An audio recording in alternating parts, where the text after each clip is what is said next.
Seringkali ku dengar kata pepatah, semakin tua, justru semakin jadi. Dulu aku tak percaya, tapi kini, di usiaku yang hampir setengah abad, aku merasakannya sendiri. Bukannya merasa menurun, tapi gejolak yang dulu kurasa meredup seiring usia, kini justru meningkat. Bukan hanya aku, tapi juga suamiku, Mas Agus, yang hanya berselisih 4 tahun lebih tua dariku. Pekerjaannya mengurus kios pertanian di dekat pasar, sementara aku sudah berhenti berjualan daging sapi. Saat ini, tugasku adalah fokus mengurus satu putra kami yang masih berusia 2 tahun di rumah. Tetangga kami sering melihat keluarga kami sebagai keluarga yang harmonis. Namun, mereka juga bertanya-tanya, mengapa aku bisa memiliki anak lagi di usia setua ini? Aku hanya bisa menjawab sambil tersenyum. Rezeki datang lagi saat usiaku senja. Tak boleh ditolak, harus disyukuri. Sebenarnya, ada satu cucu yang sebelumnya tinggal bersamaku. Cucu dari putra sulungku yang sudah meninggal akibat kecelakaan kapal. Hasan, cucuku itu mungkin kini sudah berusia 26 tahun. Sebelum anak bungsu kami lahir, Hasan masih tinggal dengan kami. Tapi 2 tahun lalu, aku mengusirnya dari rumah. Dan hampir 2 tahun lebih, suamiku tak mengetahui alasan kepergian Hasan. Jika ditanya, aku terpaksa berbohong, berpura-pura tak tahu, padahal akulah yang mengusirnya secara diam-diam. Semua cerita itu bermula ketika aku dan suamiku harus merantau sebagai TKI untuk memperbaiki ekonomi kami di masa pandemi. Dan di tahun kedua kami pulang ke kampung dengan modal untuk membuka kios dan berharap ekonomi kami lebih baik dari sebelumnya. Tapi rupanya, selang sebulan berikutnya, di tahun yang sama, kami mendapatkan kabar duka. Sebuah musibah menimpa putra sulungku dan juga menantuku. Sebuah tragedi kapal karam yang terjadi ketika mereka hendak liburan, merenggut nyawa keduanya.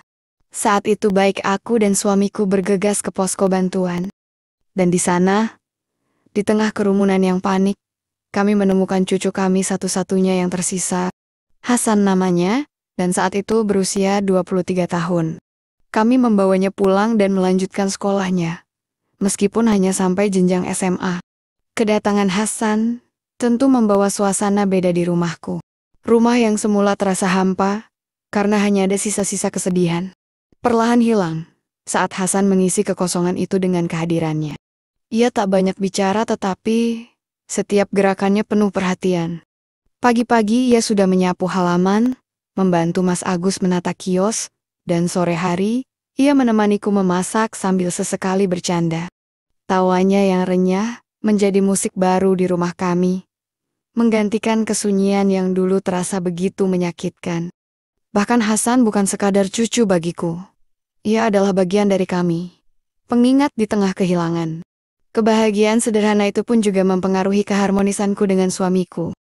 Ya, meskipun kami sudah tua, tapi kami masih rutin menunaikan kewajiban malam, lantaran rasanya hidup kembali bersemi.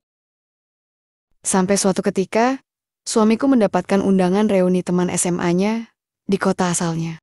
Acara itu rencana akan berlangsung selama 3 hari, dan ia juga berniat sekalian pulang kampung halamannya. Mas Agus sempat mengajakku dan Hasan ikut, tapi kutolak dengan alasan tak ada yang menjaga kios kami. Hasan sendiri juga menolak ajakan suamiku. Ia juga beralasan ingin menemaniku bantu-bantu atau jaga kios itu. Akhirnya, Mas Agus pun pergi sendirian. Selama 3 hari itu, hanya aku dan cucuku yang berdua di rumah. Kami bergantian menjaga kios.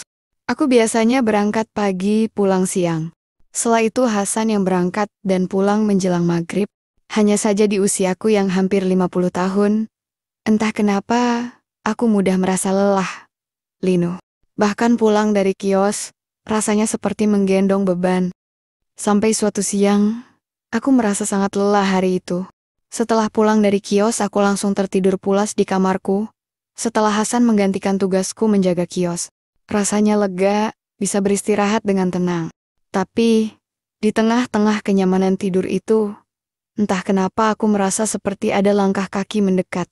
Ada bencana yang terasa asing, terutama pada 2 benua belakang itu. Tapi anehnya, bencana itu semakin menjadi, bahkan terasa nyaman. Sampai-sampai setengah sadar, aku terheran lantaran kulihat Hasan berada di dekatku. Sambil masih mengantuk aku bertanya, "Loh, bukannya kamu sudah berangkat tadi, San?" "Iya, Mbah. Tapi balik lagi." Hasan kepikiran Mbah. Soalnya Mbah kelihatan capek. Makanya Hasan uyutin. "Ya udah sekarang Mbah, istirahat lagi ya." Hasan balik kios dulu. Tanpa prasangka apapun, aku mengangguk. Aku merasa senang mendengarnya. Senang memiliki cucu sebaik Hasan.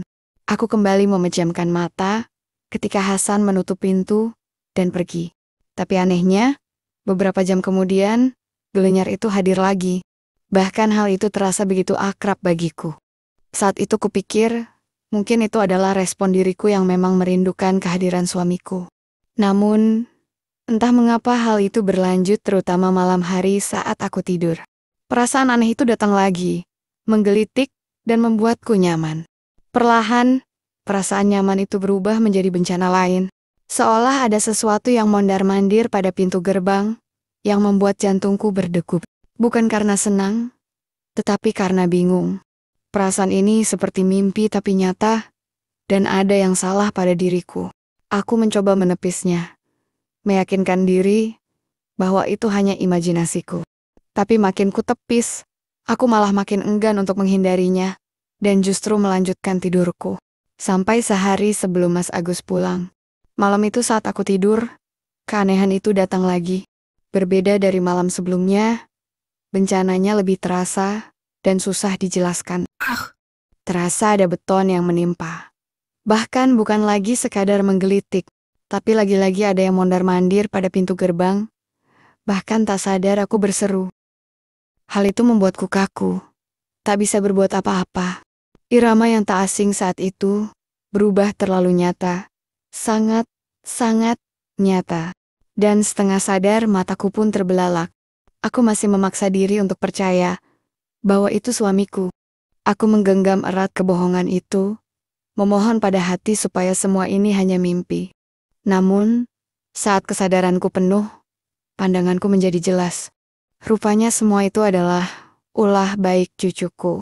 "Lah, San, kenapa Kak? Kataku dengan suaraku tercekat. Netraku terbelalak menolak apa yang kulihat. Tapi kenyataan itu justru meyakinkanku saat itu. Di bawah cahaya remang, aku masih tak percaya jika kebaikan itu berasal dari cucuku sendiri. "Maafin Hasan, Bah. Hasan cuman," katanya dengan suara parau yang justru membuatku kaku. Aku hendak menghalaunya dan berusaha agar dia tak melanjutkan kebaikan itu.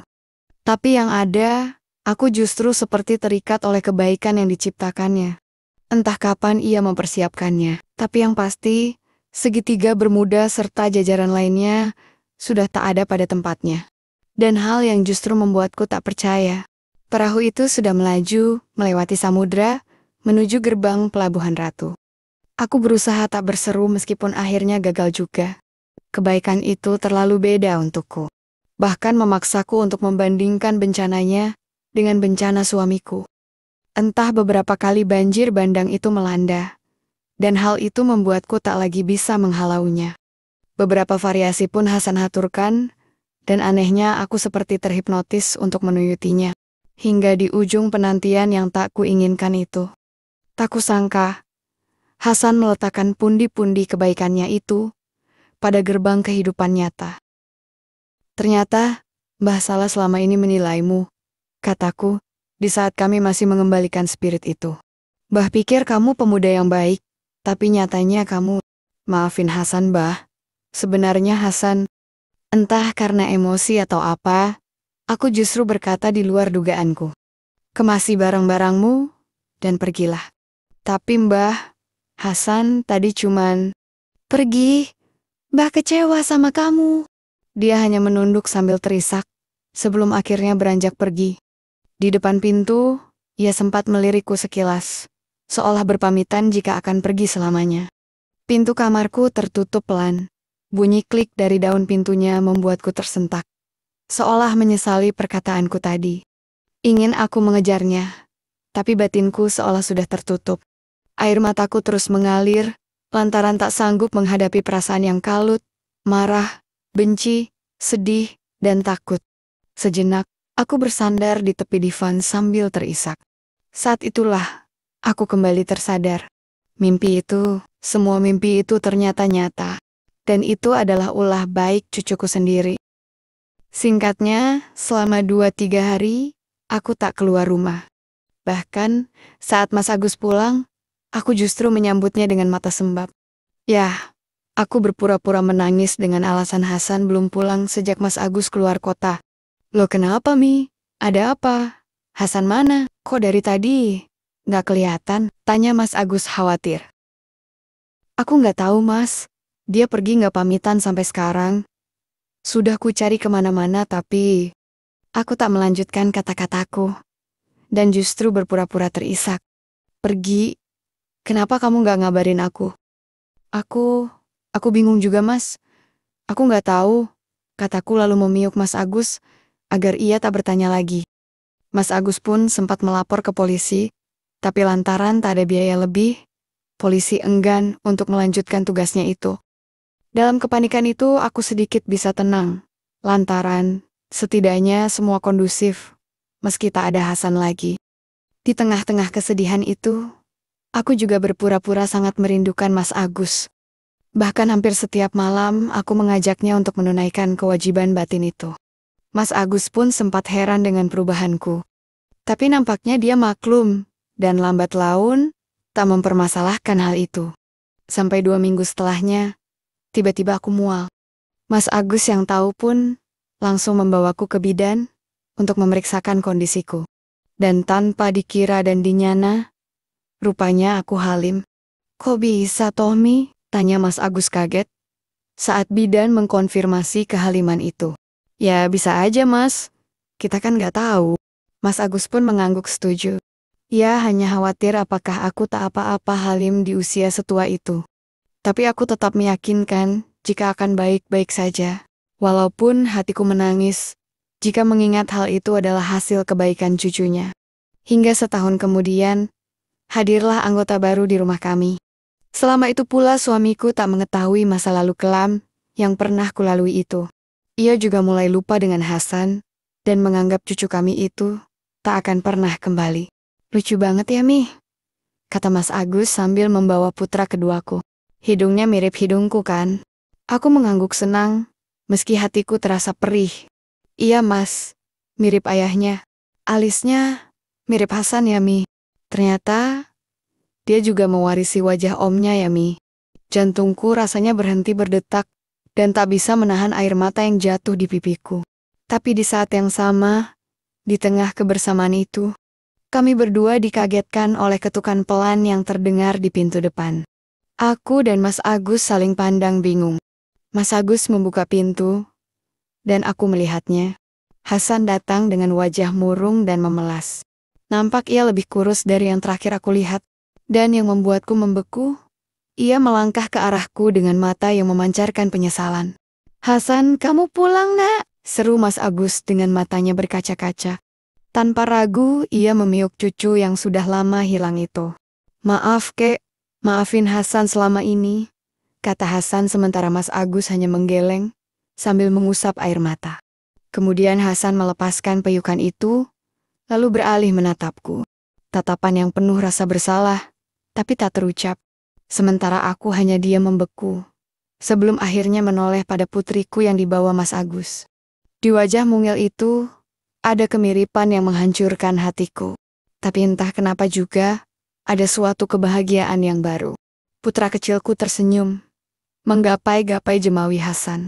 Air mataku tumpah, bukan lagi karena luka, tapi karena kelegaan. Aku melangkah maju memeluk Hasan, membuat ia menangis di pundakku. Sementara Mas Agus memilih menjauh lantaran tak bisa menahan haru. Mbah, aku minta maaf. Maafin aku, Mbah, katanya dengan suara menahan tangis. Aku salah, Mbah.